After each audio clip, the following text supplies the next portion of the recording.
Okay, ഇതിന്റെ വിവർത്തനം ഭാവാർത്ഥം നോക്കാം.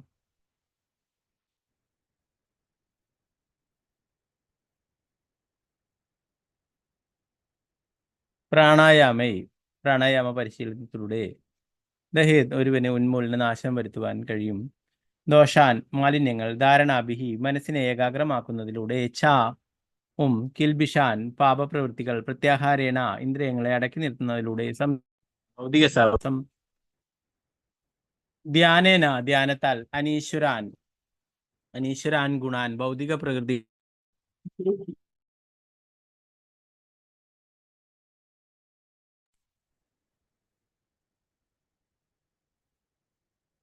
वर्तनम भावार्थ में श्री भक्ति वेदांत स्वामी श्री प्रभुपाद की जय.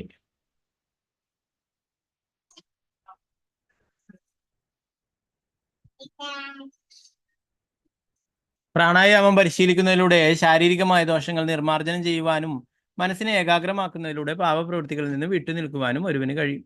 ഇന്ദ്രിയങ്ങളെ പിടിച്ചടക്കുന്നതിലൂടെ അവന് സ്വയം ഭൗതിക സഹവാസത്തിൽ നിന്നും സ്വതന്ത്രമാകാനും പരമദൈവതപുരുഷനായ ഭഗവാനെ ധ്യാനിക്കുന്നതിലൂടെ ഭൗതിക പ്രകൃതിയുടെ ത്രിഗുണങ്ങളുടെ ആകർഷണങ്ങളിൽ നിന്നും മോചിതനാകാനും കഴിയും.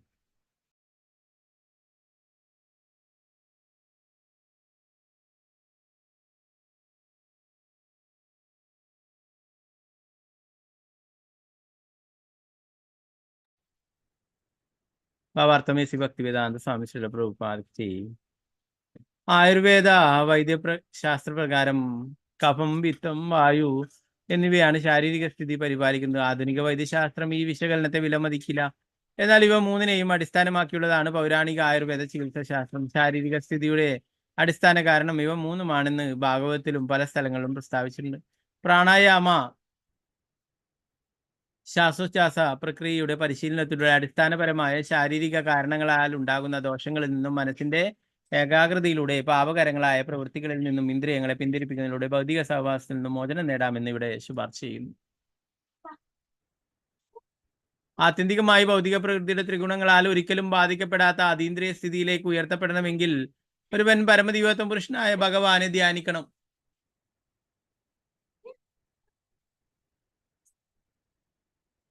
കലർപ്പറ്റ ഭക്തിത സേവനത്തിൽ മുഴുകുന്ന ഒരുവന് വളരെ പെട്ടെന്ന് ഭൗതിക പ്രകൃതിയുടെ ത്രിഗുണങ്ങൾക്ക് അതീന്ദ്രനാകാനും ബ്രഹ്മാവുമായുള്ള തന്റെ താതാത്മ്യം ബോധ്യപ്പെടാനും കഴിയും. സഗുണാൻ സമതീത്യ ബ്രഹ്മഭൂയായ കൽപ്പത. യോഗ സമ്പ്രദായത്തിലെ എല്ലാ ഇനത്തിനും സമാന്തരമായൊരു പ്രവർത്തനം ഭക്തിയോഗത്തിലുണ്ട്. ഭക്തിയോഗമാണ് ഈ യുഗത്തിൽ അനുഷ്ഠിക്കുവാൻ പ്രയാസം കുറഞ്ഞത്. ചൈതന്യ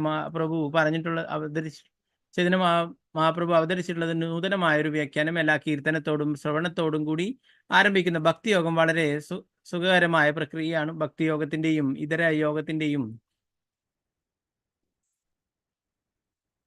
യോഗ സമ്പ്രദായങ്ങളുടെയും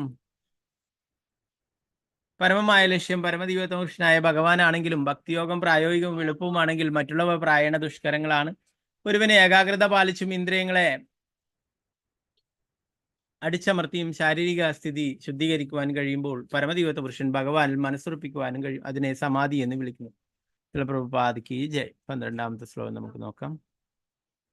ഓം നമോ ഭഗവതേ വാസുദേവായ. യദാ മനസ്വം വിരജം യോഗേന സുസമാഹിതം കാഷ്ടാം ഭഗവതോ ധ്യായേത് സ്വനാസാഗ്രാവലോകനഃ. യദാ മനസ്വം വിരജം യോഗേന സുസമാഹിതം കാഷ്ടാം ഭഗവതോ ധ്യായേത് സ്വനാസാഗ്രാവലോകനഃ. ഹരേ കൃഷ്ണ. നേരത്തെ ചൊല്ലാൻ ബാക്കിയുള്ളത് ചൊല്ലിക്കൊള്ളു. विष्णुप्रिय देवदास माताजी. हरे कृष्ण माताजी. हरे कृष्ण प्रभुजी प्रणाम. हरे कृष्ण. यदा मनस्वं विरजं योगेन सुसमाहितं काष्ठं भगवतो ध्यायेत् स्वनासाग्रावलोकनः. हरे कृष्ण प्रभुजी. हरे कृष्ण माताजी. उमादेवी माताजी. हरे कृष्ण कृष्ण प्रभुजी. नमो भगवते वासुदेवाय. यथा मनः स्वयं संविरजं योगेन सुसमाहितं काष्ठां भगवतो ध्यायेत् स्वनासाग्रावलोकनः. हरे कृष्ण प्रभुजी. हरे कृष्ण माताजी. तंगमणि माताजी. हरे कृष्ण माताजी. ഹരേ കൃഷ്ണ പ്രഭുജി. ചൊല്ലിക്കോളൂ. ഓം നമോ ഭഗവതേ വാസുദേവായ. യഥാ മനസ്വം വിരജം യോഗേന സുസമാഹിതം കാഷ്ടാം ഭഗവതോ ധ്യായേത് സ്വനാസാഗ്രാവലോകനഃ. ഹരേ കൃഷ്ണ. ഹരേ കൃഷ്ണ. ഗീതാസി മാതാജി ചൊല്ലിക്കോളൂ. ഹരേ കൃഷ്ണ. ഹരേ കൃഷ്ണ പ്രഭുജി. ഹരേ കൃഷ്ണ. ഓം നമോ ഭഗവതേ വാസുദേവായ. യഥാ മനസ്സും വിരജം യോഗേന സുസമാഹിതം കാഷ്ടാം ഭഗവതോ ധ്യായേത് സ്വനാസാഗ്ര അവലോകനഃ. ഹരേ കൃഷ്ണ പ്രഭുജി. ഹരേ കൃഷ്ണ മാതാജി. വത്സലയം മാതാജി. ഹരേ കൃഷ്ണ മാതാജി. ഹരേ കൃഷ്ണ. ഓം നമോ ഭഗവതേ വാസുദേവായ.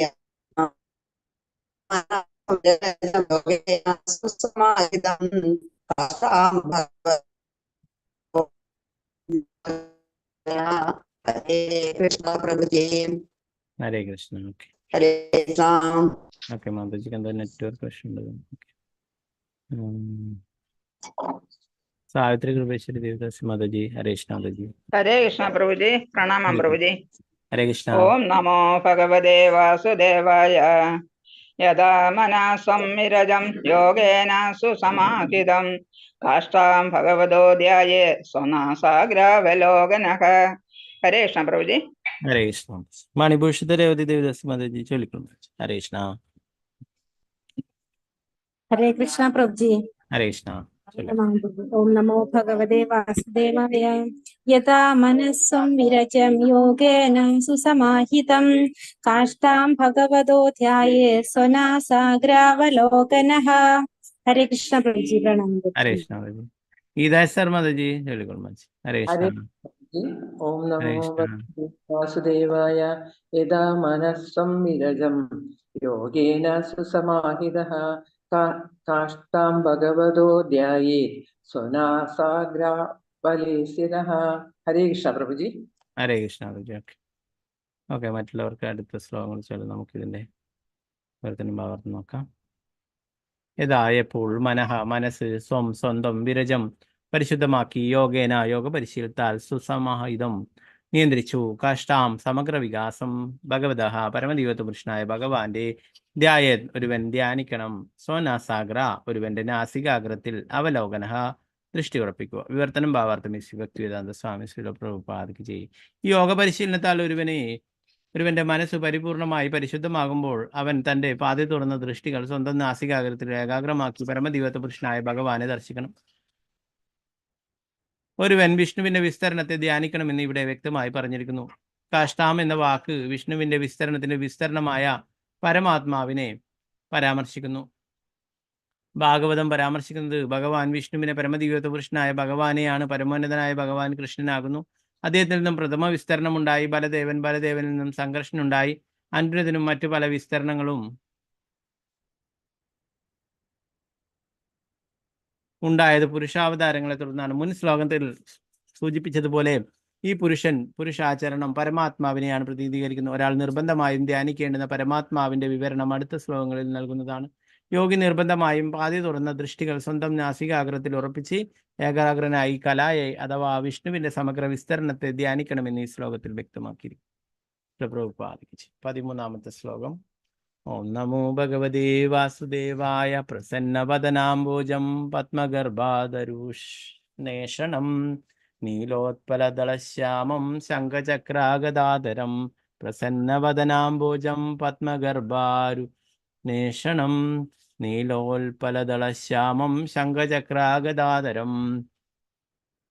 പരമദിവ്യത്വ പുരുഷനായ ഭഗവാന് നീലത്താമര ഇതളുകൾക്ക് സമാനമായ ഇരുണ്ട ശരീരവും താമരയുടെ ഉൾഭാഗം പോലെ അരുണാഭയമായ നയനങ്ങളോടുകൂടിയതും താമരയ്ക്ക് തുല്യവുമായ പ്രസാദാത്മകവുമായ മുഖവുമുണ്ട്. അദ്ദേഹം തൻ്റെ 3 കരങ്ങളിലായി ശംഖ്, ചക്രം, ഗദ ഇവ ധരിച്ചിരിക്കുന്നു. ഭാവാർത്ഥം എസി ഭക്തിവേദാന്ത സ്വാമി ശ്രീല പ്രഭുപാദയ്ക്ക് ചെയ്യും. ഒരുവൻ നിർബന്ധമായും തൻ്റെ മനസ്സ് വിഷ്ണുവിൽ ഏകാഗ്രമാക്കണമെന്ന് ഇവിടെ വ്യക്തമായി ശക്തമായി ശുപാർശ ചെയ്തിരിക്കുന്നു. ചൈതന്യ ഭഗവാന്റെ അധ്യാപനങ്ങളിൽ വിഷ്ണുവിന്റെ 12 വിവിധ രൂപങ്ങളെ പറ്റി വിശദീകരിച്ച അരൂപതയിലോ ശൂന്യതയിലോ മനസ്സിനെ കേന്ദ്രീകരിക്കാൻ ആരാലും ആവില്ല. ഈ ശ്ലോകത്തിൽ പറഞ്ഞിട്ടുള്ളതുപോലെ സദാ പ്രസാദവാനായ ഭഗവാന്റെ വ്യക്തിഗത രൂപത്തിൽ മനസ്സുറപ്പിക്കണം.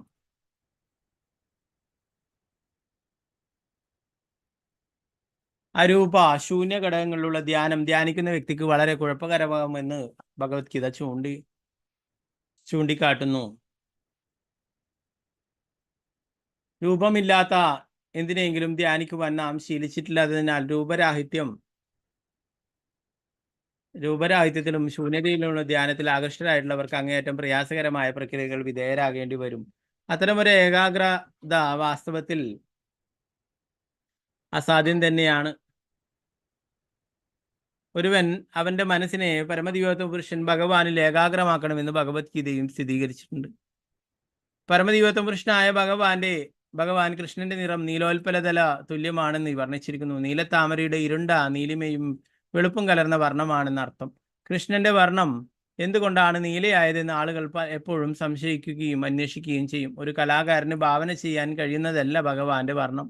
ആധികാരികങ്ങളായ ശാസ്ത്രങ്ങളിൽ അത് വിവരിച്ചിട്ടുണ്ട്. എന്തായാലും കേവലം കാവ്യാത്മകമായ ഭാവനയല്ല. ഭഗവാന്റെ വർണ്ണം ബ്രഹ്മസംഹിത, ശ്രീമദ് ഭാഗവതം, ഭഗവത്ഗീത, പുരാണങ്ങൾ ഇവകളിലെല്ലാം ഭഗവാന്റെ നിറം, ആയുധങ്ങൾ, മറ്റ് അനുസാരികൾ തുടങ്ങിയവയുടെ ആധികാരികമായ വിവരണങ്ങളുണ്ട്. ഭഗവാന്റെ ദൃശ്യരൂപത്തെ ഇവിടെ പത്മ ഗർഭാരുനേഷണം എന്ന് വിശേഷിപ്പിച്ചിരിക്കുന്നു. താമരയുടെ ഉൾഭാഗം പോലെ തിളങ്ങുന്ന കണ്ണുകളോടുകൂടിയ അദ്ദേഹം തന്റെ ചതുർഭുജങ്ങളിൽ ശംഖ്, ചക്രം, ഗദ, പത്മം ഇവ ധരിച്ചിരിക്കുന്നു. 14-ാമത്തെ ശ്ലോകം. ഓം നമോ ഭഗവതേ വാസുദേവായ. ലസത്പങ്കജകിഞ്ചൽകാപീതകൗശേയവാസസം ശ്രീവത്സവശസംഭ്രാജത് കൗസ്തുഭാമുക്തഗന്ധരം. ലസത്പങ്കജകിഞ്ചൽകാപീതകൗശേയവാസസം ശ്രീവത്സവശസംഭ്രാജത് കൗസ്തുഭാമുക്തഗന്ധരം.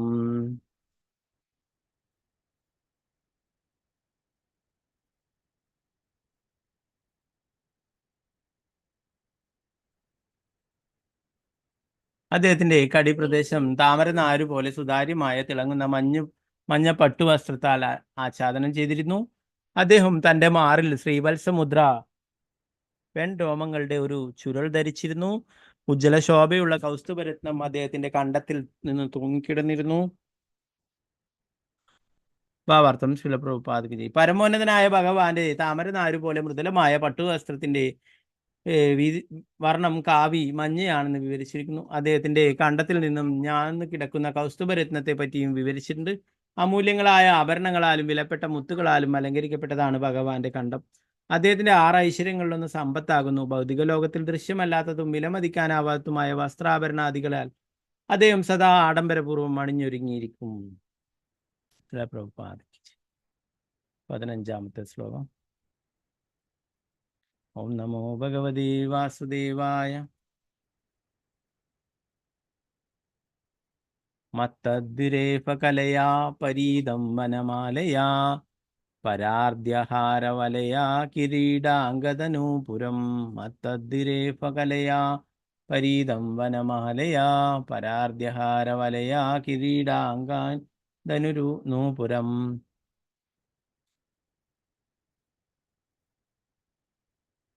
ആകർഷകങ്ങളായ വനപുഷ്പങ്ങളിൽ ഒരുക്കിയ മനോഹരമായൊരു ഹാരവും അദ്ദേഹം ധരിച്ചിരുന്നു. അതിൻ്റെ ഉന്മത്ത ഗന്ധത്താൽ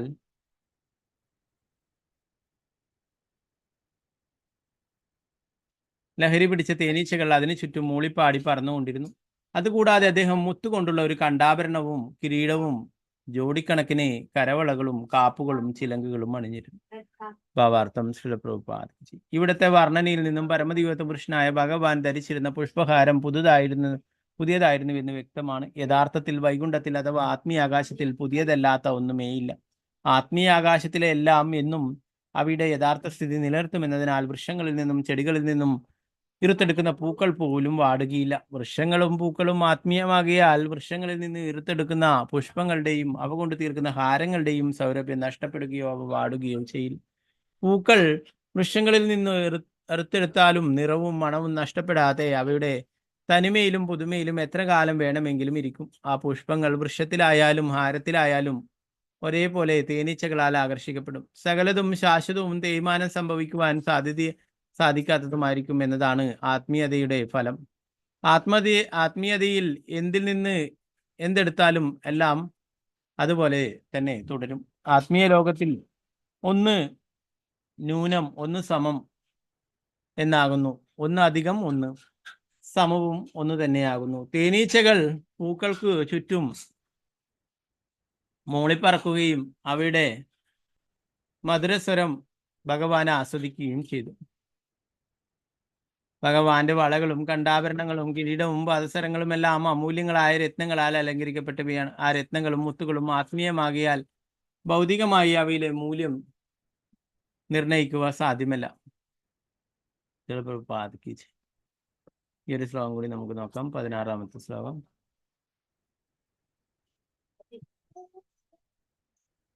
ഓം നമോ ഭഗവതേ വാസുദേവായ. കാഞ്ചീ ഗുണോല്ലസ ശ്രോണീം ഹൃദയാംബോജവിഷ്ടരം ദർശനീയതമം ശാന്തം മനോനയനവർദ്ധനം.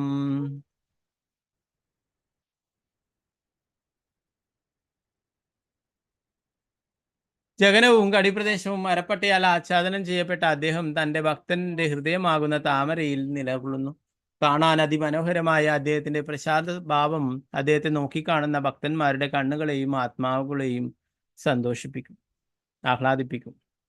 ഭാവാർത്ഥം ശില പ്രഭുപാദ് ജി. ഭക്തനെ യോഗിക്ക് മറ്റൊന്നിലും ദർശിക്കാൻ കഴിയാത്ത വിധം അങ്ങേയറ്റം മനോഹരനാണ് ഭഗവാൻ എന്ന് ഈ ശ്ലോകത്തിൽ കൊടുത്തിട്ടുള്ള ദർശനീയാതമ എന്ന വാക്കിന്റെ പൊരുൾ. സുന്ദര വസ്തുക്കളെ ദർശിക്കുവാനുള്ള അവന്റെ അഭിലാഷം ഭഗവാനെ കാണുന്നതിലൂടെ പൂർണ്ണമായും സഫലമാകും. ഭൗതിക ലോകത്തിൽ സുന്ദര വസ്തുക്കൾ കാണാൻ നമ്മൾ ആഗ്രഹിക്കും. പക്ഷെ നമ്മുടെ ആഗ്രഹം ഒരിക്കലും സമ്പൂർണമായി സംതൃപ്തമാകാറില്ല. ഭൗതികമായ മാലിന്യ നിമിത്തം ഭൗതിക ലോകത്തിൽ കാണുന്ന വസ്തുക്കളെല്ലാം എപ്പോഴും അസംതൃപ്തമായേ നമുക്ക് അനുഭവവേദ്യമാവുകയുള്ളൂ. പക്ഷെ കാണുവാനും കേൾക്കുവാനും സ്പർശിക്കുവാനും മറ്റുമുള്ള നമ്മുടെ ആഗ്രഹങ്ങളെ പരമദിവ്യത്വ പുരുഷനായ ഭഗവാന്റെ സംതൃപ്തിക്ക് വേണ്ടി എന്ന് കൂട്ടിച്ചേർക്കുമ്പോൾ അവ അത്യുന്നത പരിപൂർണതയുടെ തലത്തിലെത്തും. പരമദിവ്യത്വ പുരുഷനായ ഭഗവാൻ അദ്ദേഹത്തിന്റെ ശാശ്വത രൂപത്തിൽ ഭക്തന്റെ ഹൃദയത്തിന് വളരെ സുന്ദരനും പ്രസാദാത്മകനുമാണെങ്കിലും അദ്ദേഹത്തിന്റെ നിർവ്യക്തിക ഘടകത്തെ ധ്യാനിക്കാൻ ആഗ്രഹിക്കുന്ന നിർവ്യക്തികവാദികൾക്ക് അദ്ദേഹം ആകർഷണീയനായിരിക്കില്ല. അത്തരം നിർവ്യക്തിക ധ്യാനം വൃഥാ നിഷ്ഫല പ്രവൃത്തിയാകുന്നു. യഥാർത്ഥ യോഗികൾ ശൂന്യതയെയോ നിർവ്യക്തികതയോ ധ്യാനിക്കാതെ പാതിയടഞ്ഞ മിഴികൾ പരമദിവ്യത്വ പുരുഷൻ ഭഗവാനിൽ ഉറപ്പിക്കും. പ്രഭുപാദ് കി ജയ്.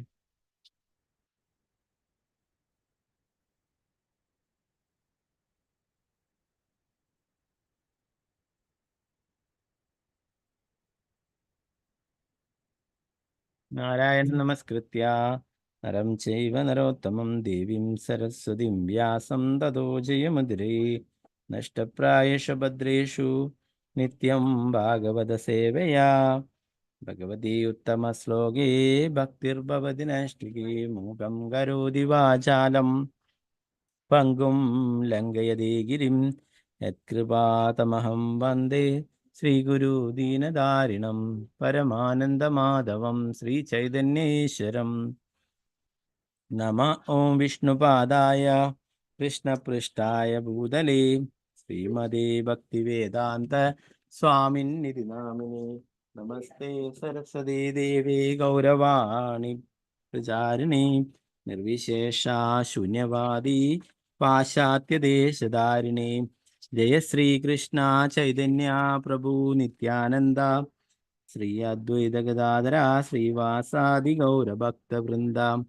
ഹരേ കൃഷ്ണ കൃഷ്ണ കൃഷ്ണ ഹരേ ഹരേ, ഹരേ രാമ രാമ രാമ ഹരേ ഹരേ.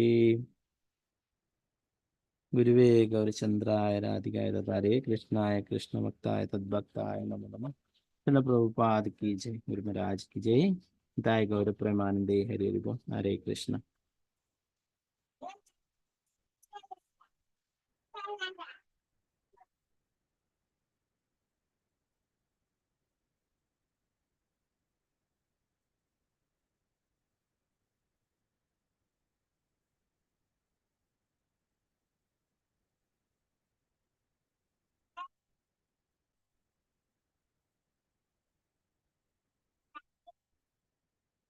ഓക്കെ, അപ്പോൾ ഇവിടെ നമ്മൾ ഇന്നലെ പഠിച്ചു അല്ലേ, ഭഗവാന്റെ തിരുനാമത്തിന്റെ പ്രാധാന്യത്തെ കുറിച്ചിട്ടാണ് പറയുന്നത്. അതാണ് ഈ കലിയുഗത്തിൽ പറഞ്ഞിട്ടുള്ളത് എന്ന് പറയുന്നു അല്ലെ. അതാണ് എല്ലാവർക്കും വേണ്ടിയിട്ട് സാക്ഷാൽ ഭഗവാൻ തന്നെ ശ്രീ ചൈതന്യ മഹാപ്രഭുവായിട്ട് ശുപാർശ ചെയ്തിട്ടുള്ള എല്ലാവരോടും ജപിക്കുവാനായിട്ട് പറഞ്ഞിട്ടുള്ളത് അല്ലെ. കലിയുഗത്തിലെ വേറെയൊന്നും അത്ര കണ്ട് ഫലപ്രദമായിട്ട് നിർവഹിക്കുവാൻ കഴിയില്ല എന്ന് പറയുന്നു അല്ലെ. അതുകൊണ്ട് ഭഗവാന്റെ തിരുനാമം ജപിക്കുവാനായിട്ടാണ് നിർദ്ദേശിച്ചിട്ടുള്ളത് അല്ലെ. എല്ലാ ശാസ്ത്രങ്ങളിലും പറയുന്നതും അത് തന്നെയാണ് അല്ലെ. അപ്പോൾ എല്ലാ യോഗചര്യയുടെയും അവസാന ലക്ഷ്യം എന്ന് പറയുന്നത് പരമ ദിവ്യോത്തമ പുരുഷനായിട്ടുള്ള ഭഗവാനെ സ്മരിക്കുക അല്ലെ, ഭഗവാനെ ആരാധിക്കുക എന്നുള്ളതാണെന്നും പഠിച്ചു.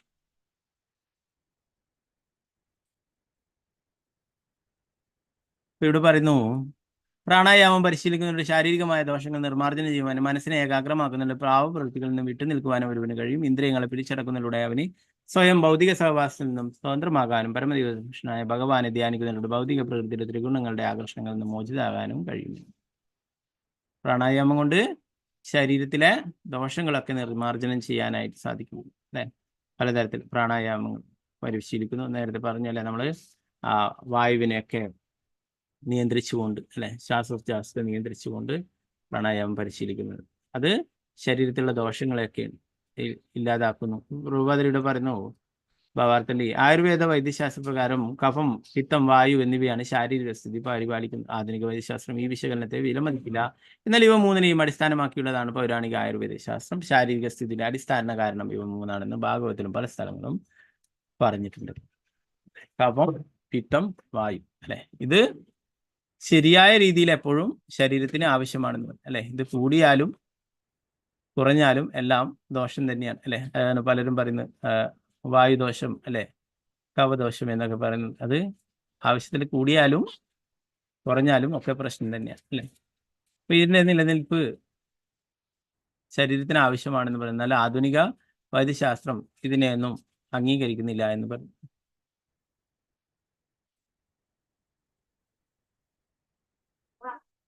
പ്രാണായാമ ശാസ്ത്ര പ്രക്രിയയിലൂടെ പരിശീലനത്തിലൂടെ അടിസ്ഥാനപരമായ ശാരീരിക കാരണങ്ങളാൽ ഉണ്ടാകുന്ന ദോഷങ്ങളിൽ നിന്നും മനസ്സിന്റെ ഏകാഗ്രതയിലൂടെ പാപകരങ്ങളായ പ്രവൃത്തികൾ ഇന്ദ്രിയങ്ങളെ പിന്തിരിപ്പിക്കുന്നതിലൂടെ ഭൗതിക സഹവാസത്തിൽ മോചനം നേടാമെന്ന് ഇവിടെ ശുപാർശ ചെയ്യുന്നു അല്ലെ.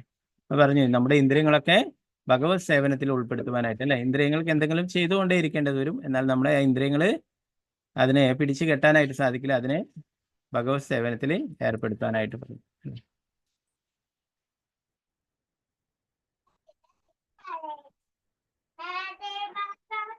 ഇവിടെ ഭക്തിയോഗത്തെ കുറിച്ചിട്ട്, ഭക്തിയോഗമാണ് ഏറ്റവും അനുഷ്ഠിക്കുവാൻ എളുപ്പമായിട്ടുള്ളതെന്ന് അല്ലെ. നമ്മൾ നേരത്തെ ഭഗവത്ഗീത പഠിക്കുമ്പോഴും നമ്മൾ നേരത്തെ പഠിക്കുകയുണ്ടായി അല്ലെ. രാജവിദ്യ രാജഗുഹ്യ യോഗത്തിൽ പറയുന്നുണ്ട് ഭക്തിയോഗത്തെ കുറിച്ചിട്ട്. ഏറ്റവും എളുപ്പമായിട്ട് ചെയ്യാനായിട്ട് സാധിക്കുന്നതാണ് ഈ ഭക്തിയോഗം എന്ന് അല്ലെ. മറ്റുള്ളതൊക്കെ കുറച്ച് പ്രയാസം പിടിച്ചതാണെന്ന് പറഞ്ഞു അല്ലെ. രണ്ടാമത്തെ ശ്ലോകത്തിൽ 9 രണ്ടാമത്തെ ശ്ലോകത്തിൽ പറയുന്നു, രാജവിദ്യ രാജഗുഹ്യം പവിത്രമിതമുത്തമം പ്രത്യക്ഷാവഗമം ധർമ്മ്യം സുസുഖം കർത്തുമവ്യയം. സുസുഖം കർത്തുമവ്യയം എന്ന് പറയും. സുഖമായിട്ടും സന്തോഷമായിട്ടും ചെയ്യാൻ പറ്റുന്നതാണ് ഭക്തിയോഗത്തെ കുറിച്ച് പറയുന്നു. ഈ ജ്ഞാനം രാജവിദ്യയാണ്, രഹസ്യങ്ങളിൽ വെച്ച് രഹസ്യവും ഏറ്റവും പവിത്രവുമായതുമാണിത്. നേരിട്ട് ആത്മസാക്ഷാത്കാരം നൽകുന്നതുകൊണ്ട് ധർമ്മത്തിന്റെ പരിപൂർണതയാണ്, ശാശ്വതവും സന്തോഷത്തോടെ ചെയ്യാവുന്നതുമാണ് എന്ന് പറയും. ഭഗവാന്റെ ശ്യാമസുന്ദര രൂപത്തിനെ അല്ലെ ആരാധിക്കുന്നതും ഭഗവാന്റെ നാമം ജപിക്കുന്നു, ഇതൊക്കെ നമുക്ക് നേരിട്ട് ഭഗവാനുമായിട്ട് ബന്ധം സ്ഥാപിക്കുവാൻ സാധിക്കുന്നതാണ്. ഭഗവത് കാരുണ്യം വേഗത്തിൽ നേടിയെടുക്കാൻ പറ്റുന്നതാണ്. ഇതിനായിട്ട് പ്രത്യേകിച്ച് നിയമനിബന്ധനയുമില്ല ഭഗവാന്റെ നാമം ജപിക്കുവാനായിട്ട് അല്ലെ. ശ്രീ ചൈതന്യ മഹാപ്രഭു തന്നെ പറഞ്ഞു, നാമകാരി ബഹുദാനി ച സർവശക്തി തത്രാർപ്പിതാ നിമിത സ്മരണേന കാല. ഭഗവാന്റെ മനോഹരമായിട്ടുള്ള രൂപത്തെ ഓർക്കാനും അല്ലെ, അതിനെ സ്മരിക്കാനും ധ്യാനിക്കാനും ആരാധിക്കുവാനും ഒക്കെ എളുപ്പത്തിൽ സാധിക്കുന്നതാണ്. മറ്റുള്ള യോഗികളൊക്കെ പലരും അവ്യക്തമായിട്ടുള്ള രൂപത്തെ അല്ലെ, അതൊക്കെ പ്രയാസം പിടിച്ചതാണ് ഭഗവത്ഗീതയിൽ തന്നെ പറയുന്നത് അല്ലെ. അവ്യക്തമായിട്ടുള്ള രൂപത്തെ ആരാധിക്കുന്നത് വളരെ പ്രയാസം പിടിച്ചതാണ്, അതിന്റെ ഫലം ലഭിക്കുക വളരെ പ്രയാസമാണെന്ന് പറഞ്ഞു. എന്നാൽ ഭഗവാനെ ഭക്തിയോഗത്തിലൂടെ ഭഗവാന്റെ മനോഹരമായിട്ടുള്ള ആ രൂപത്തെ, ശ്യാമസുന്ദര രൂപത്തെ ആരാധിക്കുന്നത് വളരെ എളുപ്പത്തിൽ സാധിക്കുന്നതാണെന്ന് പറയുന്നു. ഭക്തിയോഗമാണ് ഈ യുഗത്തിൽ അനുഷ്ഠിക്കുവാൻ പ്രയാസം കുറഞ്ഞത്. ചൈതന്യ ഭഗവാൻ അവതരിപ്പിച്ചുള്ള നൂതനമായ ഒരു പ്രഖ്യാപനമല്ല. കീർത്തനത്തോടും ശ്രവണത്തോടും കൂടി ആരംഭിക്കുന്ന ഭക്തിയോഗം വളരെ സുഖകരമായ പ്രക്രിയയാണ്. ഭക്തിയോഗത്തിന്റെയും ഇതര യോഗ സമ്പ്രദായങ്ങളുടെയും പരമമായ ലക്ഷ്യം പരമദിവ്യോത്തമ പുരുഷനായ ഭഗവാനാണെങ്കിലും ഭക്തിയോഗം പ്രായോഗികം എളുപ്പമാണെങ്കിൽ മറ്റുള്ളവ പ്രായണ ദുഷ്കരങ്ങളാണ്. ഒരുവന് ഏകാഗ്രത വർദ്ധിപ്പിച്ചും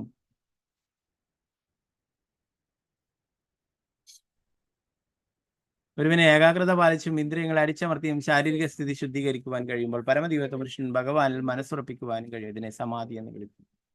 നമ്മൾ നേരത്തെ പറഞ്ഞു, സമാധി അവസ്ഥ എന്ന് പറയുന്നത് എപ്പോഴും ഭഗവാനെ ധ്യാനിച്ചുകൊണ്ട് മറ്റുള്ള ഭൗതികമായിട്ടുള്ള കാര്യങ്ങളൊക്കെ മറന്നുകൊണ്ട് നിൽക്കുന്നതിനെയാണ്.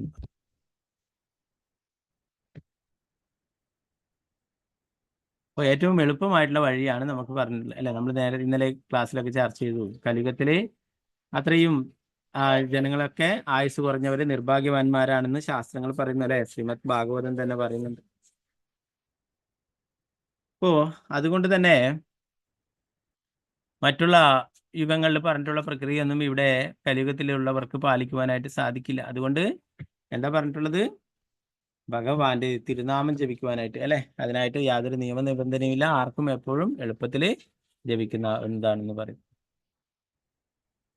ഓക്കെ, പിന്നീട് പറയുന്നത് അടുത്ത ശ്ലോകം. ഈ യോഗ പരിശീലനത്താൽ ഒരുവന്റെ മനസ്സ് പരിപൂർണമായി പരിശുദ്ധമാകുമ്പോൾ അവൻ തന്റെ പാതി തുറന്ന ദൃഷ്ടികൾ സ്വന്തം നാസികാഗ്രത്തിൽ ഏകാഗ്രമാക്കി പരമദിവ്യ കൃഷ്ണനായ ഭഗവാനെ ദർശിക്കുന്നു. യോഗികൾ ചെയ്യുന്നത് അല്ലെ, ചെറിയ കണ്ണ് പകുതി തുറന്നിട്ട് മൂക്കിന്റെ തുമ്പത്ത് അല്ലെ നാസാഗ്രത്തില് ഏകാഗ്രമാക്കിയിട്ട് ആ ദൃഷ്ടി മൂക്കിന്റെ നാസാഗ്രത്തിൽ പതിപ്പിച്ചിട്ട് ഭഗവാനെ ഓർക്കാനായിട്ട്. പ്രഭാതർ പറഞ്ഞു, ഒരുവൻ വിഷ്ണു വിസ്തരണത്തെ ധ്യാനിക്കണമെന്ന് ഇവിടെ വ്യക്തമായി പറഞ്ഞിരിക്കുന്നു. കാഷ്ടാം എന്ന വാക്കിന്റെ അർത്ഥം വിഷ്ണുവിന്റെ വിസ്തരണത്തിന്റെ വിസ്തരണമായ പരമാത്മാവിനെ പരാമർശിക്കുന്നു. ഭാഗവതം പരാമർശിക്കുന്ന അവൻ വിഷ്ണുവിനെ പരമദിവ്യോത്തമ പുരുഷനായ ഭഗവാനെയാണ് പരമോന്നതനായ ഭഗവാൻ കൃഷ്ണനാകുന്നു. അദ്ദേഹത്തിൽ നിന്നും പ്രഥമ വിസ്തരണം ബലദേവൻ സംഘർഷണം അനിരുദ്ധൻ പ്രത്യുപ്നൻ അല്ലെ, ഇങ്ങനെ ഉള്ള വിസ്തരണങ്ങളെ കുറിച്ചിട്ട് ശ്രീ ചൈതന്യ ചരിതാമത്തില് ശ്രീ ചൈതന്യ മഹാപുത്രനെ പറഞ്ഞു തരുന്നുണ്ട് അല്ലെ. പലതരത്തിലുള്ള ഭഗവാന്റെ വിസ്തരണങ്ങളെ കുറിച്ച് പറയുന്നുണ്ട്. അതുപോലെ ഭാഗവതത്തിൽ നമ്മൾ നേരത്തെയൊക്കെ പഠിക്കുകയുണ്ടായി അല്ലെ. അപ്പോൾ കൃഷ്ണന്റെ വിസ്തരണമാണ് ഇതൊക്കെ തന്നെ. കൃഷ്ണനിൽ നിന്നാണ് എല്ലാ വിസ്തരണങ്ങളും ഉണ്ടായിട്ടുള്ളത് അല്ലെ. ഇപ്പോ പരമാത്മാവ് എന്ന് പറയുന്നതും ക്ഷീരോദകശായി വിഷ്ണുവാണ് എല്ലാവരുടെ ഹൃദയത്തിലും പരമാത്മാവായിട്ട് വസിക്കുന്നത് അല്ലെ. 4 കൈകളോട് കൂടിയിട്ടുള്ള ആ ക്ഷീരോദകശായി വിഷ്ണു അല്ലെ. നമ്മൾ പഠിച്ചു 3 തരത്തിലാണ് പരമസത്യത്തെ മനസ്സിലാക്കുന്ന രീതികൾ അല്ലെ. ബ്രഹ്മം, പരമാത്മാ, ഭഗവാൻ അല്ലെ. നമ്മൾ നേരത്തെ പഠിക്കുകയുണ്ടായി. അതിൽ ഏറ്റവും ഉയർന്ന തലത്തിലുള്ളതാണ് ഭഗവാൻ എന്നുള്ളത് അല്ലെ. ശ്യാമസുന്ദര രൂപത്തില് ഭഗവാനെ ആരാധിക്കുന്നു.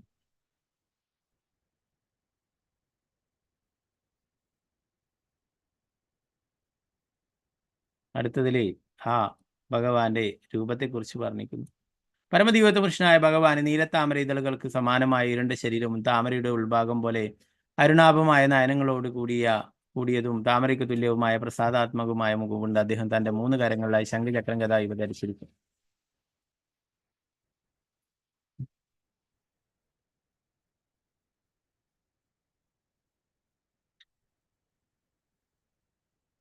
പ്രഭുപാദന്റെ ഭാവാർത്ഥം പറയുന്നു, ഒരുവൻ നിർബന്ധമായും തന്റെ മനസ്സ് വിഷ്ണുവിൽ ഏകാഗ്രമാക്കണമെന്ന് ഇവിടെ ശക്തമായി ശുപാർശ ചെയ്തിരിക്കുന്നു. ചൈതന്യ മഹാപ്രഭുവിന്റെ അധ്യാപനങ്ങൾ വിഷ്ണുവിന്റെ 12 വിവിധ രൂപങ്ങളെ പറ്റി വിശദീകരിച്ചിട്ടുണ്ട്. അരൂപതയിലോ ശൂന്യതയിലോ മനസ്സിനെ കേന്ദ്രീകരിക്കുവാൻ ആരാലും ആവില്ല. ഈ ശ്ലോകത്തിൽ പറഞ്ഞിട്ടുള്ളത് പോലെ സദാ പ്രസാദവാനായ ഭഗവാന്റെ വ്യക്തിരൂപത്തിൽ മനസ്സുറപ്പിക്കണമെന്ന് പറയും.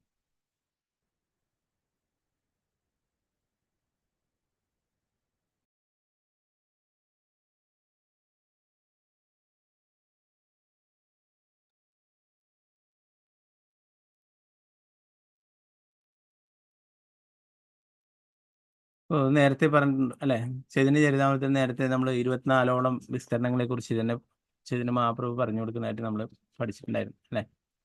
അപ്പൊ ഇതിന്റെ എല്ലാറ്റിന്റെയും സ്രോതസ് എന്ന് പറയുന്നത് ശ്രീകൃഷ്ണ ഭഗവാനാണ്.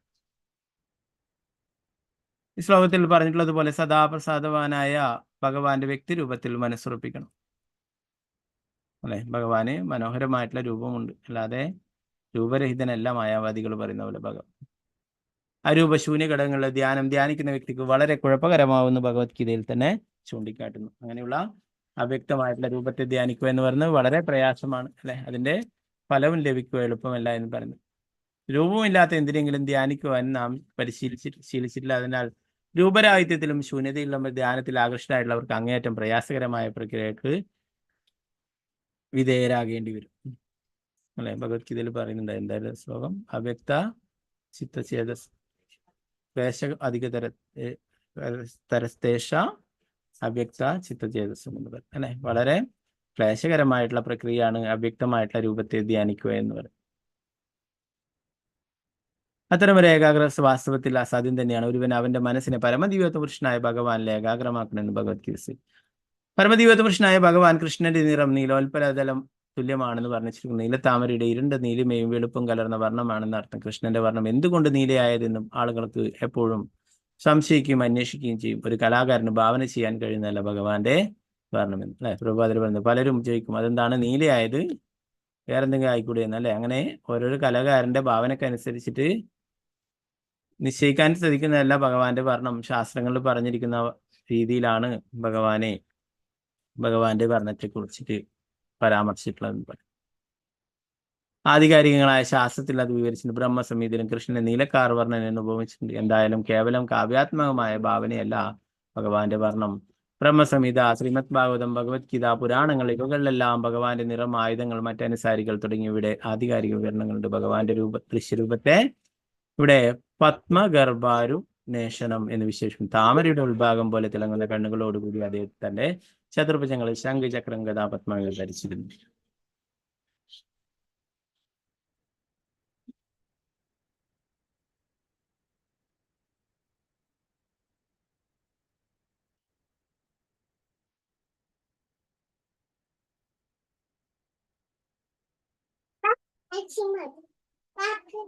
അടുത്ത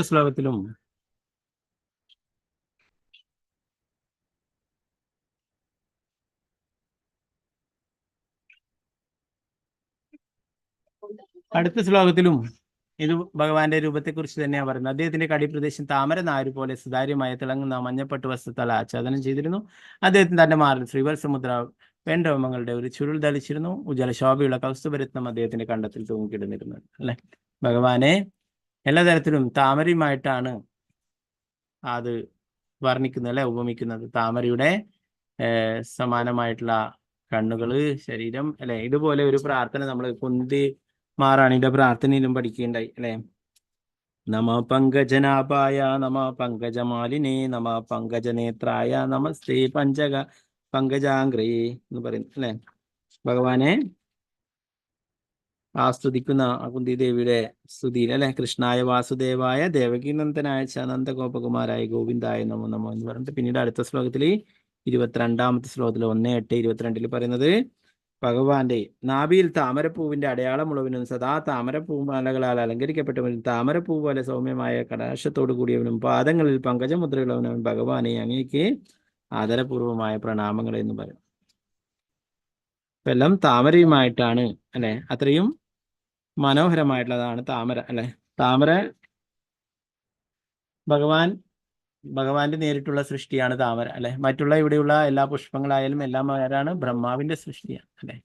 അത് അത്രയും മനോഹരം. അപ്പൊ ഭഗവാനെ ഉപമിക്കുമ്പോഴെപ്പോഴും താമരയുമായിട്ടാണ് ഉപമിക്കാറ് അല്ലെ. ഇപ്പൊ ഭഗവാന്റെ മനോഹരമായുള്ള സൗന്ദര്യത്തെ കുറിച്ചിട്ട് എല്ലാ ശാസ്ത്രങ്ങളിലും വിവരിച്ചിരിക്കുന്നു എന്ന് പ്രഭുപാദരിയുടെ മനോഹരമായിട്ടുള്ള ആ ഭഗവാന്റെ രൂപത്തെ കുറിച്ച് അല്ലെ. അതുപോലെ തന്നെ ശ്രീമദ് ഭാഗവതത്തിലും പറയുന്നുണ്ട്, ബർഹാപീഠം നടവരവോ കർണയോ കർണികാരം വിഭ്രദാസ കനക കവിശം വൈജയന്തീം ചമാല ചന്ദ്രാൻ വേണൂരധരസുതയോ വേണൂരധരസുതയാ പൂരയൻ ഗോപവൃന്ദാരണ്യം സ്വപദരമണീം പ്രാവിശത് ഗീതകീർത്തിയും.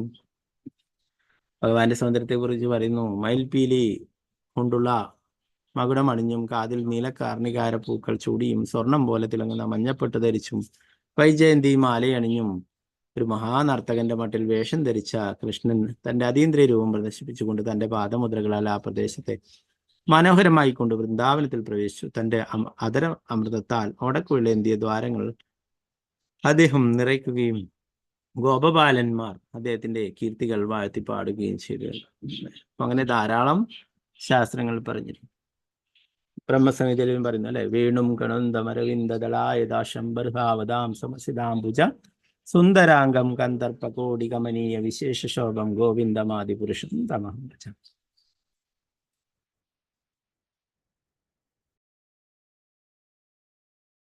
ഇവിടെ ബർഹാപീഠം, വേണും കണുന്തം ഇതൊക്കെ പരാമർശിച്ചുള്ളത് ശ്രീകൃഷ്ണ ഭഗവാനെയാണ് അല്ലെ. ആ ശ്രീകൃഷ്ണ ഭഗവാന്റെ തന്നെ ഒരു വിസ്തരണമാണ് ഇവിടെ പരാമർശിക്കുന്ന വിഷ്ണു എന്ന് പറയുന്നത് അല്ലെ. അപ്പൊ ആ ഭഗവാന്റെ സൗന്ദര്യം അത് ആ ഭഗവാന്റെ എല്ലാ വിസ്തരണങ്ങളിലും കാണാം അല്ലെ. എന്നാൽ പരമാകർഷകൻ, സർവാകർഷകൻ കൃഷ്ണൻ മാത്രമാണ് അല്ലെ. അതുപോലെ തന്നെ നാമവും നമ്മൾ ഇന്നലെ പഠിച്ചു. കൃഷ്ണൻ എന്നുള്ള നാമമാണ് എല്ലാറ്റിലും വെച്ചിട്ട് ഏറ്റവും ഉയർന്നത്. അടുത്ത ശ്ലോകത്തിൽ പറഞ്ഞ ആകർഷകമായ വനപുഷ്പങ്ങളാൽ ഒരുക്കിയ മനോഹരമായ ഒരു ഹാരവും അദ്ദേഹം ധരിച്ചിരുന്നു. അതിന്റെ ഗന്ധത്താൽ ലഹരി പിടിച്ച തേനീച്ചകൾ അതിനു ചുറ്റും മൂളിപ്പാടി പറന്നുകൊണ്ടിരുന്നു. അതുകൂടാതെ അദ്ദേഹം മുത്തുകൊണ്ടുള്ള ഒരു കണ്ടാഭരണവും കിരീടവും ജോഡിക്കണക്കിന് കരവളങ്ങളും കാപ്പുകളും ചിലങ്കുകളൊക്കെ അണിഞ്ഞിരുന്നു അല്ലെ. ആ മാലകളിലെ അല്ലെ, അതിന് പൂവിന്റെ തേൻ കുടിക്കാനായിട്ട് അതിന് ചുറ്റും തേനീച്ചകളൊക്കെ മൂളിപ്പാറിക്കൊണ്ടിരുന്നു എന്ന് പറയും. അതുപോലെ തന്നെ കൗസ്തുഭ മണി അല്ലെ, അതുപോലെ തന്നെ വിഷ്ണുവിന്റെ മാറില് ശ്രീവത്സ മുദ്ര, ഇതൊക്കെ കാണാനായിട്ട് സാധിക്കും. അങ്ങനെ എല്ലാ അലങ്കാരങ്ങളും ഉണ്ടായെന്ന് പറഞ്ഞു. പ്രഭുപാദരോട് പറഞ്ഞു, ആത്മീയ ആകാശത്തിലുള്ള പൂക്കളൊന്നും ഒരിക്കലും വാടുകയില്ല എന്ന് പറഞ്ഞു. അതൊക്കെ അവിടെയുള്ള ചെടികളും മരങ്ങളും പൂക്കളും ഒക്കെ അതീന്ദ്രിയമായിട്ടുള്ളതാണ്. നമ്മൾ ഇവിടെയുള്ള പോലെ ഭൗതികമായിട്ടുള്ളതല്ല അല്ലെ.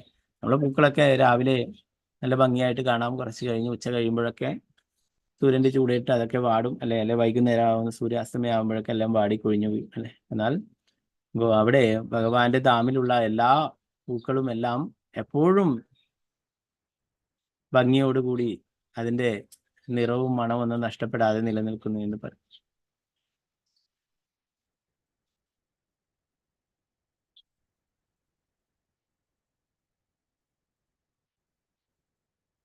അപ്പൊ അതുപോലെ തന്നെ പറയുന്നു, ആത്മീയ ആകാശത്തില് ഒന്ന് ന്യൂനം ഒന്ന് സമമാകുന്ന, ഒന്ന് അധികം ഒന്ന് സമവും ഒന്ന് തന്നെയാകുന്നു.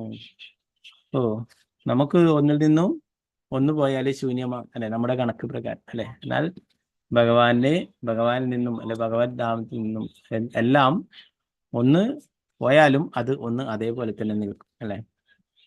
ഭഗവാൻ പൂർണ്ണനാണ്, ഭഗവാനിൽ നിന്നും ഉണ്ടാവുന്നതെല്ലാം പൂർണ്ണമാണ് അല്ലെ. പിന്നീട് വീണ്ടും അത് പൂർണ്ണം തന്നെയാണ്.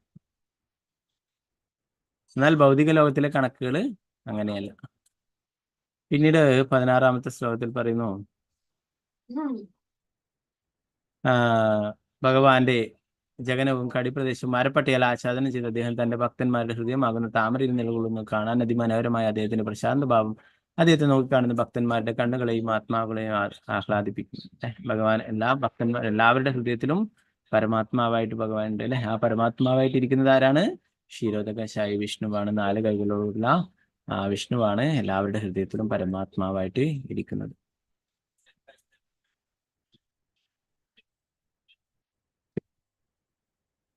ഭൗതിക ലോകത്തിൽ സുന്ദര വസ്തുക്കൾ കാണാൻ നമ്മൾ ആഗ്രഹിക്കും. പക്ഷെ നമ്മുടെ ആഗ്രഹം ഒരിക്കലും സമ്പൂർണ്ണമായി സംതൃപ്തമാണ്. ഭൗതികമായ മാലിന്യ നിമിത്തം ഭൗതിക ലോകത്തിൽ കാണുന്ന വസ്തുക്കളെല്ലാം എപ്പോഴും അസംതൃപ്തമായേ നമുക്ക് അനുഭവം. പക്ഷെ കാണുവാനും കേൾക്കുവാനും സ്പർശിക്കുവാനും മറ്റുമുള്ള നമ്മുടെ ആഗ്രഹങ്ങളെ പരമദൈവപുരുഷനായ ഭഗവാന്റെ സംതൃപ്തിക്ക് വേണ്ടി എന്ന് കൂട്ടിച്ചേർക്കുമ്പോൾ അവ അത്യുന്നത പരിപൂർണതയുടെ തലത്തിലെത്തുമെന്നത്.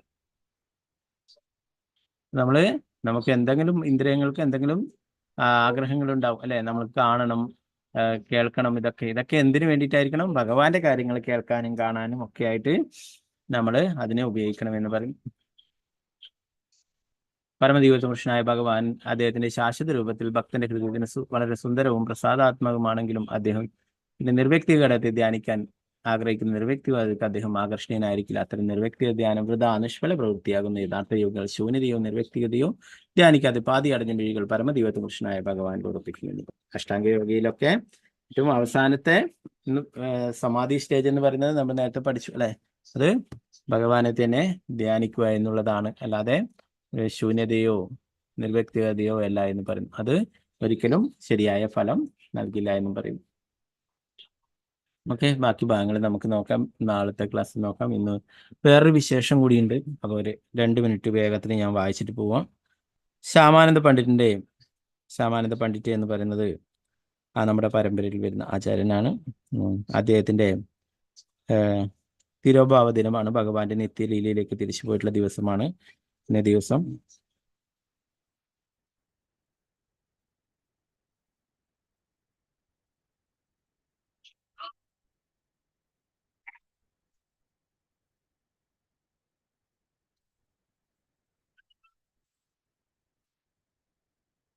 ചൈതന്യ മഹാപ്രഭുവിന്റെ വലിയ ഭക്തനായിരുന്ന ശ്യാമാനന്ദ പണ്ഡിറ്റ് മഹാനായ ആചാര്യന്മാരായ ശ്രീനിവാസ ആചാര്യരുടെയും നരോത്തമദാസ് ഠാക്കൂറുടെയും സമകാലികനായിരുന്നു. ജീവഗോസ്വാമിയുടെ കീഴിൽ കൃഷ്ണാബോധം പ്രചരിപ്പിക്കുവാനായിട്ടുണ്ടായിരുന്നതാണ് ഈ 3 പേര്: നരോത്തമം, ശ്യാമാനന്ദ പണ്ഡിറ്റ്, ശ്രീനിവാസാചാര്യൻ. ഭഗവാൻ ലീലകൾ അവസാനിപ്പിച്ചു പോയതിനു ശേഷം തന്റെ ശിഷ്യനങ്ങളെ പ്രചരിപ്പിക്കുന്നതിനായി അവതാരമെടുത്ത ചൈതന്യ മഹാപ്രഭുവിന്റെ നിത്യപാർഷദരായിരുന്നു മൂവരും. വൃന്ദാവനത്തിലെ ശ്രീല ജീവഗോസ്വാമിയുടെ കീഴിൽ അവർ പഠിച്ചു. ചൈതന്യ മഹാപ്രഭുവിന്റെ ലീലകൾക്ക് ശേഷം ക്ഷയിച്ച ഭക്തി പ്രസ്ഥാനത്തെ അവർ ബംഗാളിലും ഒറീസയിലും പുനരുജ്ജീവിപ്പിച്ചു. ദരേൻ ബഹൽപൂർ ഗ്രാമത്തിൽ ഉൽക്കലയിലാണ് ശ്യാമാനന്ദ പണ്ഡിറ്റ് അവതരിച്ചത്. പിതാവിന്റെ പേര് ശ്രീകൃഷ്ണ മണ്ഡൽ, അമ്മയുടെ പേര് ശ്രീ ദുരിക. ഷഡ്ഗോപന്മാരുടെ പരമ്പരയിൽപ്പെട്ട ശ്രീകൃഷ്ണ മണ്ഡലിന് നിരവധി ആൺമക്കളും പെൺമക്കളും ഉണ്ടായിരുന്നു. ഇവർ നിർഭാഗ്യവശാൽ ഈ മകന്റെ ജനനത്തിന് മുമ്പ് അന്തരിച്ചു. അക്കാരണത്താൽ ഈ മകനെ ദുഃഖിയ എന്ന് നാമകരണം ചെയ്തു. ഈ കുട്ടി ഒരു പുണ്യാത്മാവും വിശുദ്ധ വ്യക്തിയുമായിരിക്കുമെന്ന് എല്ലാവരും പറഞ്ഞു. ഭഗവാൻ ജഗന്നാഥന്റെ കാരണത്താൽ ചൈത്രമാസത്തിലെ പൗർണമി ദിനത്തിലെ മംഗളകരമായ സമയത്താണ് അദ്ദേഹം ജനിച്ചത്. അപ്പോൾ ദുഃഖി കൃഷ്ണദാസ് എന്നായിരുന്നു കുട്ടിയുടെ ആദ്യത്തിലുള്ള പേര്. ഭഗവാൻ ജഗന്നാഥൻ തന്റെ ശിഷ്യനങ്ങളെ പ്രചരിപ്പിക്കുന്നതിനായി വ്യക്തിപരമായി ഇവിടെ കൊണ്ടുവന്നതിനാൽ ഭഗവാൻ വ്യക്തിപരമായി അവനെ പരിപാലിച്ചു പോന്നു. അദ്ദേഹം ഒരു പുതിയ കാമദേവനെ പോലെ തോന്നിപ്പിച്ചു. അദ്ദേഹത്തിന്റെ ദർശന മാത്രയിൽ തന്നെ ഒരുവന്റെ നേത്രങ്ങളും മനസ്സും ശാന്തമാകും. കാലം കടന്നു പോയപ്പോൾ ശുദ്ധീകരണ അനുഷ്ഠാനങ്ങൾ, അന്നപ്രാശം, ധാന്യങ്ങൾ ആദ്യമായി കൊടുക്കുക, മുണ്ടനം, മുടിമുറിക്കുന്ന ചടങ്ങ്, വിദ്യാരംഭം, വിദ്യാഭ്യാസം ആരംഭിക്കുന്ന ചടങ്ങുകൾ, ആചാരങ്ങൾ എന്നിവ ഒന്നിനു പുറകെ ഒന്നായി നടപ്പാക്കി. അദ്ദേഹത്തിന്റെ അഗാധമായ ബുദ്ധി കണ്ട് പണ്ഡിതന്മാർ അമ്പരന്നു. ചുരുങ്ങിയ കാലയളവിനുള്ളിൽ അദ്ദേഹം വ്യാകരണം, കവിത, അലങ്കാരശാസ്ത്രം എന്നിവയെക്കുറിച്ചുള്ള പഠനം പൂർത്തിയാക്കി. തന്റെ ഗ്രാമത്തിലെ വൈഷ്ണവരിൽ നിന്നും ചൈതന്യ മഹാപ്രഭുവിന്റെയും നിത്യാനന്ദ പ്രഭുവിന്റെയും മഹത്വങ്ങളെക്കുറിച്ച് കേട്ടപ്പോൾ അവരുടെ പാദപത്മങ്ങളോട് വളരെ ആഴത്തിലുള്ള അടുപ്പം അദ്ദേഹത്തിൽ വളർന്നു. ശ്രീകൃഷ്ണ മണ്ഡൽ ഒരു പരമഭക്തനായിരുന്നു. ചൈതന്യ മഹാപ്രഭുവിനെ നിത്യാനന്ദ പ്രഭുവിനെ കുറിച്ച് ചിന്തിക്കുന്നതിൽ മകൻ എപ്പോഴും ലയിച്ചിരിക്കുന്നത് കണ്ട് മന്ത്രദീക്ഷ എടുക്കണമെന്ന് അദ്ദേഹം നിർദ്ദേശിച്ചു. ആ കുട്ടി മറുപടി പറഞ്ഞു, ശ്രീ ഹൃദയ ചൈതന്യയാണ് എൻ്റെ ഗുരു. അദ്ദേഹം അംബിക കൽനയിലാണ് വസിക്കുന്നത്. ശ്രീ ഗൗരിദാസ് പണ്ഡിതനാണ് അദ്ദേഹത്തിന്റെ ഗുരു. ശ്രീ ഗൗരനിത്യാനന്ദ, ചൈതന്യ മഹാപ്രഭു, നിത്യാനന്ദ പ്രഭു എന്ന 2 സഹോദരന്മാർ അദ്ദേഹത്തിന്റെ വീട്ടിൽ നിത്യമായി ഉണ്ട്. അങ്ങ് അനുമതി നൽകിയാൽ ഞാൻ അദ്ദേഹത്തിന്റെ ശിഷ്യനാകാൻ അവിടേക്ക് പോകും. പിതാവ് ചോദിച്ചു, പക്ഷേ ദുഃഖിയാണ്, നീ എങ്ങനെ അവിടെ എത്തും? പിതാവ്, ഗംഗയിൽ കുളിക്കാൻ പോകുന്ന ധാരാളം ആളുകൾ അവിടെയുണ്ട്, ഞാൻ അവരോടൊപ്പം പോകുമെന്ന്. ബംഗാളിലുള്ള ഹൃദയ ചൈതന്യമാണ് എൻ്റെ ഗുരു എന്ന് പറഞ്ഞു. അദ്ദേഹത്തിന്റെ ആ ഹൃദയ ചൈതന്യയുടെ ഗുരുവാണ് ഗൗരിദാസ് പണ്ഡിറ്റ്. ഗൗരിദാസ് പണ്ഡിറ്റിന്റെ വീട്ടിലെ നമ്മൾ ആ ലീലയെ കുറിച്ച് മുന്നേ പറഞ്ഞിരുന്നു അല്ലെ. ഗൗരിദാസ് പണ്ഡിറ്റിന്റെ വീട്ടിലെ നിത്യാനന്ദ പ്രഭുവിന്റെ ആ കുടുംബമാണ് അവരുടെ, നിത്യാനന്ദ പ്രഭുവിന്റെ പത്നിയുടെ കുടുംബമാണ് അവര്. അതുകൊണ്ട് തന്നെ അവിടെ നിൽക്കണമെന്ന് പറയുകയും അങ്ങനെ ചൈതന്യ മഹാപ്രഭു നമുക്ക് എവിടെ നിൽക്കാനായിട്ട് സാധിക്കില്ല എന്ന് പറഞ്ഞിട്ട് ഹൃദയത്തിൽ നിന്നും ഗൗരനിത്തായുടെ വിഗ്രഹങ്ങൾ അവർക്ക് നൽകുകയും, എന്നാൽ ആ വ്യക്തി പറഞ്ഞു, ഗൗരിദാസ് പണ്ഡിറ്റ് പറഞ്ഞു, അങ്ങനെയാണെങ്കിൽ മഹാപ്രഭു പറഞ്ഞു, ഞങ്ങളും ഈ വിഗ്രഹവും തമ്മിൽ വ്യത്യാസമില്ല എന്ന് പറഞ്ഞു അല്ലെ. അങ്ങനെയാണ് പറഞ്ഞു, വിഗ്രഹങ്ങൾ പോയിക്കോട്ടെ, നിങ്ങൾ ഇവിടെ നിന്നോളൂ എന്ന് പറഞ്ഞു അല്ലെ. അങ്ങനെ വിഗ്രഹങ്ങൾ നടന്നു നീങ്ങുകയും ചൈതന്യ മഹാപ്രഭു നിത്യാനന്ദ പ്രഭു അവിടെ നിൽക്കുകയും ചെയ്തു. പിന്നീട് അദ്ദേഹത്തിന് തോന്നി, അപ്പോൾ നേരത്തെ പറഞ്ഞത് സത്യമാണെന്ന്. പിന്നീട് പറഞ്ഞു, എന്നാൽ നിങ്ങൾ പോയിക്കോളൂ, വിഗ്രഹം ഇവിടെ നിന്നോട്ട് എന്ന് പറഞ്ഞു അല്ലെ. അപ്പോൾ സാക്ഷാൽ ഭഗവാൻ തന്നെ നൽകിയിട്ടുള്ള ആ മൂർത്തികളാണ് അവിടെ ഉള്ളത് ഗൗരിദാസ് പണ്ഡിറ്റിന്റെ വീട്ടില്. അപ്പൊ അവിടെ അദ്ദേഹത്തിന്റെ ശിഷ്യനാണ് ഹൃദയ ചൈതന്യ എന്ന് പറയുന്നത്. ഹൃദയ ചൈതന്യ കീർത്തനങ്ങൾ പാടുമ്പോൾ ഭഗവാൻ ശ്രീ ചൈതന്യ മഹാപ്രഭു അദ്ദേഹത്തിന്റെ ഹൃദയത്തിലേക്ക് കയറി പോകുമായിരുന്നു. അതാണ് ഹൃദയ ചൈതന്യ എന്ന പേര് പിന്നീട് വന്നിട്ടുണ്ടായിരുന്നത്. അപ്പോൾ അദ്ദേഹത്തിന്റെ ശിഷ്യത്വം സ്വീകരിക്കുവാനായിട്ട് പോകുന്നു എന്നാണ് പറഞ്ഞിട്ടുള്ളത്. ഈ കാര്യത്തിൽ പിതാവ് വളരെ നന്നായി ആലോചിച്ചു. ഒടുവിൽ അദ്ദേഹം അനുമതി നൽകി. അങ്ങനെ ദുഃഖിയ ഗൗഡദേശത്തിലേക്ക് പുറപ്പെട്ടു. ക്രമേണ അദ്ദേഹം നവദ്വീപ്, പിന്നെ ശാന്തിപൂർ, ഒടുവിൽ അംബിക കൽന എന്നിവിടങ്ങളിൽ എത്തി. അവിടെ ഗൗരിദാസ് പണ്ഡിതരുടെ വീട് എവിടെയാണെന്ന് പ്രദേശവാസികളോട് ചോദിച്ചു. മന്ദിരത്തിന്റെ പടിവാതിലിന് പുറത്ത് അദ്ദേഹം ദണ്ഡവത്ത് നമസ്കാരം ചെയ്തു. ആ സമയം അതുവഴി കടന്നുപോയ ഹൃദയ ചൈതന്യ പ്രഭു ഏതാനും നിമിഷങ്ങൾ അവനെ നോക്കി. എന്നിട്ട് ചോദിച്ചു, നിങ്ങൾ ആരാണ്? ദുഃഖിയ മറുപടി പറഞ്ഞു, ഞാൻ വന്നത് നിങ്ങളുടെ പാദകമലങ്ങളെ സേവിക്കുവാനാണ്. എൻ്റെ വീട് ദരേന്ദ ബഹദൂർപൂരിലാണ്. ഞാൻ ജനിച്ചത് ഷഡ്ഗോപന്മാരുടെ പരമ്പരയിലാണ്. എൻ്റെ പിതാവിൻ്റെ പേര് ശ്രീകൃഷ്ണ മണ്ഡൽ, എൻ്റെ പേര് ദുഃഖിയ. ഈ മധുര ഭാഷണത്തിൽ ശ്രീ ഹൃദയ ചൈതന്യ അതീവ സന്തുഷ്ടനായി. അദ്ദേഹം ആ ബാലകനോട് പറഞ്ഞു, ഇനി മുതൽ നിങ്ങളുടെ പേര് കൃഷ്ണദാസ് എന്ന്. അത് രാവിലെ മുതൽ ആരെങ്കിലും വരുമെന്ന് എനിക്ക് തോന്നി. ശ്രീകൃഷ്ണദാസ് വളരെ ഭക്തിയോടെ തൻ്റെ സേവനം ആരംഭിച്ചു. ഒരു ശുഭദിനത്തിൽ അദ്ദേഹത്തിന്റെ ഗുരു അവന് മന്ത്രദീക്ഷ നൽകി. തന്റെ പുതിയ ശിഷ്യൻ അങ്ങേയറ്റം ബുദ്ധിമാനും അതേസമയം വളരെ അർപ്പണബോധമുള്ളവനാണെന്ന് ശ്രീ ഹൃദയ ചൈതന്യക്ക് മനസ്സിലായി. അതിനാൽ ശ്രീ ജീവഗോസ്വാമിയുടെ കീഴിലുള്ള സാഹിത്യങ്ങൾ പഠിക്കുവാൻ വൃന്ദാവനത്തിലേക്ക് പോകാൻ അദ്ദേഹം ആവശ്യപ്പെട്ടു. കൃഷ്ണദാസ് സമ്മതത്തോടെ തലകുനിച്ചു. ഒരു ശുഭദിനത്തിൽ അദ്ദേഹം പുണ്യധാമിലേക്ക് പുറപ്പെട്ടു. പോകുമ്പോൾ അദ്ദേഹത്തിന്റെ ഗുരു അദ്ദേഹത്തിന് നിരവധി നിർദ്ദേശങ്ങൾ നൽകുകയും വൃന്ദാവനത്തിലെ ഗോസ്വാമികളുടെ പാദകമലത്തിൽ തന്റെ ശിഷ്യനിലൂടെ പ്രണാമങ്ങൾ അർപ്പിക്കുകയും ചെയ്തു. പിന്നീട് വൃന്ദാവനത്തിലെ യാത്രയും ജീവഗോസ്വാമിയുള്ള കൂടിക്കാഴ്ചയും കുറിച്ച് പറയുന്നു. ദുഃഖി കൃഷ്ണദാസ് ആദ്യം നവദ്വീപിലെത്തി. ജഗന്നാഥ മിശ്ര ഭവൻ എവിടെയാണെന്ന് അന്വേഷിച്ച ശേഷം അദ്ദേഹം അവിടെ എത്തി. അകത്തേക്ക് പോയി ശ്രീ ഈശാന താക്കൂറെ കണ്ട് താഴെ പ്രണാമം അർപ്പിച്ചു. ഈശാന താക്കൂർ അദ്ദേഹത്തോട് ആരാണ് എന്ന് ചോദിച്ചപ്പോൾ അപ്പോൾ ബാലകൻ സ്വയം പരിചയപ്പെടുത്തി. ഈശാന താക്കൂർ അദ്ദേഹത്തെ അനുഗ്രഹിച്ചു. അന്ന് അദ്ദേഹം അവിടെ താമസിച്ചു. അടുത്ത ദിവസം തീർത്ഥാടകരുടെ ഒരു സംഘത്തോടൊപ്പം അദ്ദേഹം മധുരയിലേക്ക് പുറപ്പെട്ടു. ഗയ ധാമിലെത്തിയ അദ്ദേഹം അവിടെ വിഷ്ണുവിന്റെ പാദകമലം ദർശിച്ചു. ഈശ്വരപുരിയിൽ നിന്നും മന്ത്രദീക്ഷ സ്വീകരിച്ച മഹാപ്രഭുവിന്റെ ലീലയെ ഓർത്ത് പരമാനന്ദത്തിൽ മുങ്ങി. ഗയയിൽ നിന്നും കാശിധാമിലെത്തിയ അദ്ദേഹം അവിടെ തപൻ മിശ്ര, ചന്ദ്രശേഖരൻ, മറ്റു ഭക്തന്മാർ എന്നിവരുമായി കൂടിക്കാഴ്ച നടത്തി അവരുടെ പാദകമലത്തിൽ അഭിവാദ്യം അർപ്പിച്ച് അനുഗ്രഹം നേടി. ഒടുവിൽ അദ്ദേഹം മധുര ധാമിൽ പ്രവേശിച്ചു. വിശ്രാം ഘട്ടിൽ കുളിച്ച ശേഷം ശ്രീ ആദികേശവന്റെ ദർശനം കഴിഞ്ഞ് ശ്രീകൃഷ്ണൻ ജന്മസ്ഥലത്ത് ധൂളിയിൽ മുങ്ങി. അവിടെ നിന്ന് വൃന്ദാവനത്തിലേക്ക് പോയി അവിടെ ശ്രീല ജീവഗോസ്വാമിയുടെ ചരിത്രം പഠിച്ച ശേഷം ആ മഹാനായ ആചാര്യന്റെ പാദകമലത്തിൽ അദ്ദേഹം പ്രണാമം അർപ്പിച്ചു. ചോദിച്ചപ്പോൾ അദ്ദേഹം പൂർണ്ണ വിവരങ്ങൾ നൽകി സ്വയം പരിചയപ്പെടുത്തി. ഗുരുദേവൻ എന്നെ ചുമതലപ്പെടുത്തി. പരമകൃപാലുവായ അങ്ങയോടുള്ള അദ്ദേഹത്തിന്റെ അപേക്ഷ ഇതാണ്: ഞാൻ നിങ്ങളുടെ പരിപാലനത്തിനായി ദുഃഖി കൃഷ്ണദാസിനെ ചുമതലപ്പെടുത്തുന്നു. ദയവായി അവന്റെ മനസ്സിന്റെ ആഗ്രഹം നിറവേറ്റി കുറച്ചു സമയത്തിന് ശേഷം അവനെ എന്റെ അടുത്തേക്ക് തിരിച്ചയക്കുകയും ചെയ്യുക. തന്റെ സംരക്ഷണയിൽ ദുഃഖി കൃഷ്ണദാസിയെ സ്വീകരിച്ചത് ശ്രീല ജീവഗോസ്വാമി അതിയായ സന്തോഷത്തിലായിരുന്നു. കൃഷ്ണദാസ് വളരെ ശ്രദ്ധാപൂർവം ജീവഗോസ്വാമിയെ സേവിക്കുവാനും ഗോസ്വാമികളുടെ സാഹിത്യം പഠിക്കാനും തുടങ്ങി. ശ്രീനിവാസാചാര്യൻ, നരോത്തമദാസ് ഠാക്കൂർ എന്നിവരും പഠിക്കാനെത്തി. ജീവഗോസ്വാമിയുടെ അടുത്തെത്തി. അങ്ങനെ കൃഷ്ണദാസിനെ അവരെ കാണാനുള്ള അവസരം ലഭിച്ചു. ശ്രീമതി രാധാറാണിയുടെ കാരുണ്യം കിട്ടിയതിനെ കുറിച്ചിട്ടാണ് പറയുന്നത്. കൃഷ്ണദാസ് ശ്രീല ജീവഗോസ്വാമിയുടെ പ്രത്യേക സേവനത്തിനായി അഭ്യർത്ഥിച്ചു. സേവാകുഞ്ചിലെ വനത്തോട്ടം എല്ലാ ദിവസവും തൂത്തു വൃത്തിയാക്കുവാൻ ജീവഗോസ്വാമി നിർദ്ദേശിച്ചു. അന്നു മുതൽ അദ്ദേഹം വളരെ സന്തോഷത്തോടെ ഈ സേവനം ചെയ്യാൻ തുടങ്ങി. തന്റെ ജീവിതം വിജയകരമാണെന്ന് അദ്ദേഹത്തിന് തോന്നി. അവിടെ വൃത്തിയാക്കുമ്പോൾ അവന്റെ കണ്ണുകളിൽ നിന്നും കണ്ണുനീർ ധാരധാരയായി ഒഴുകി. ചിലപ്പോൾ അദ്ദേഹം ശ്രീ രാധാഗോവിന്ദന്റെ പേരുകൾ ഉച്ചത്തിൽ ചൊല്ലുകയും ചിലപ്പോൾ അവരുടെ വിനോദങ്ങൾ ഓർത്ത് നിഷ്ക്രിയനായി തീരുകയും ചെയ്തു. ചിലപ്പോൾ പൊടി നിറഞ്ഞ ചൂല് അവൻ തലയിൽ വയ്ക്കുമായിരുന്നു. വൃന്ദാവനത്തിലെ ഈ ധൂളി അല്പം ലഭിക്കുവാൻ ബ്രഹ്മാവും ശിവനും പോലും പ്രാർത്ഥിക്കുന്നു.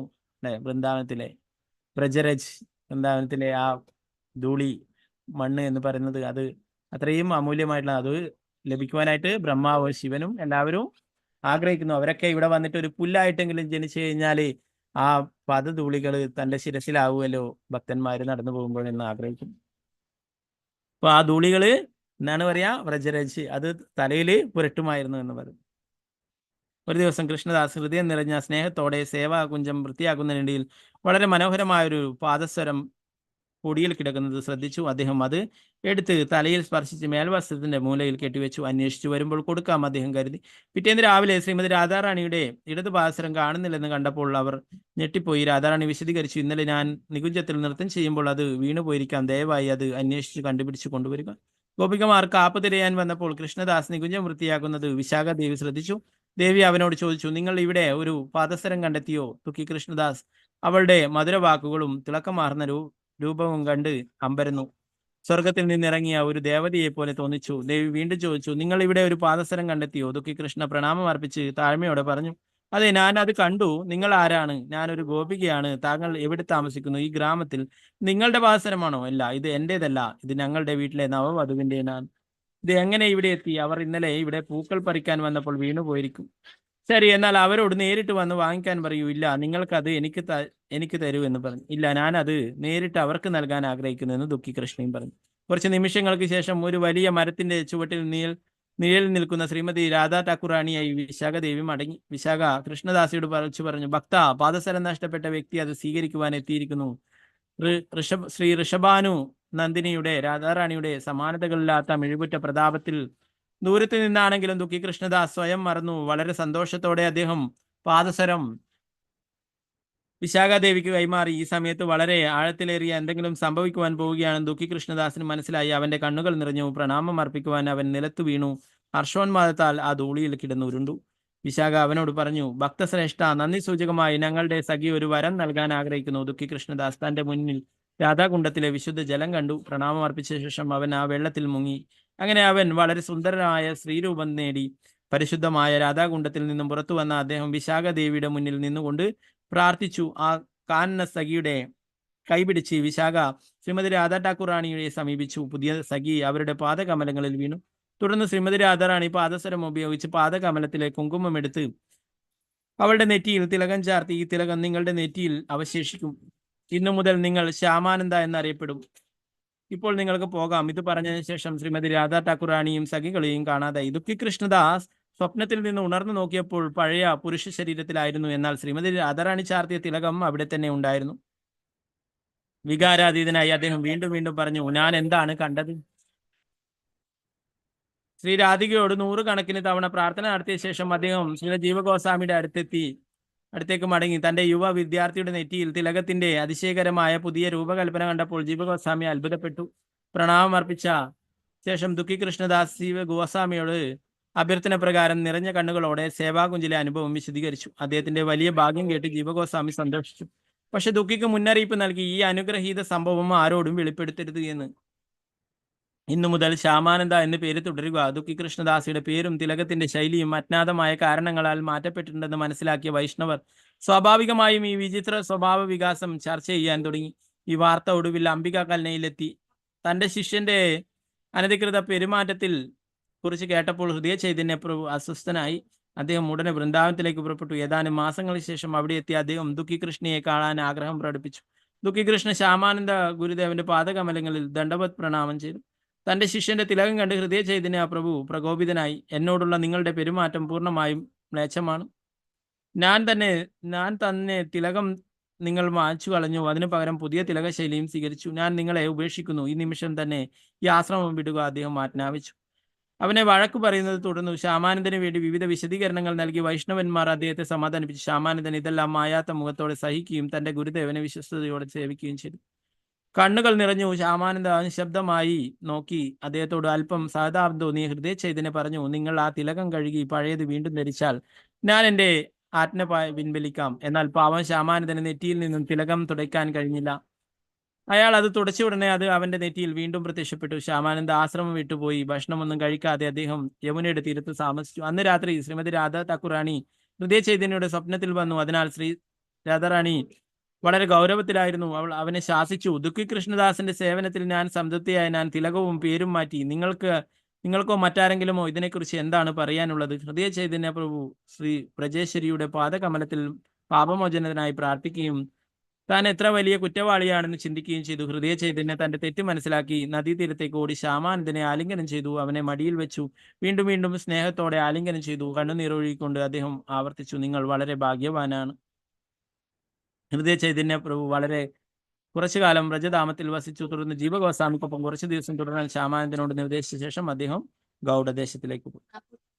വാലി കുറേ ഉണ്ട്, അതിനെക്കുറിച്ചിട്ട് വായിക്കാൻ നമ്മൾ സമയക്കുറവ് മൂലം ഞാൻ പൂർണ്ണമായിട്ടും വായിക്കുന്നില്ല. പിന്നീട് ബംഗാളിലും ഒറീസയിലും ഒക്കെ കൃഷ്ണാബോധം പ്രചരിപ്പിക്കുവാനും ഗ്രന്ഥങ്ങൾ വിതരണം ചെയ്യാനും ഒക്കെ പോയിട്ടുണ്ടായിരുന്നു.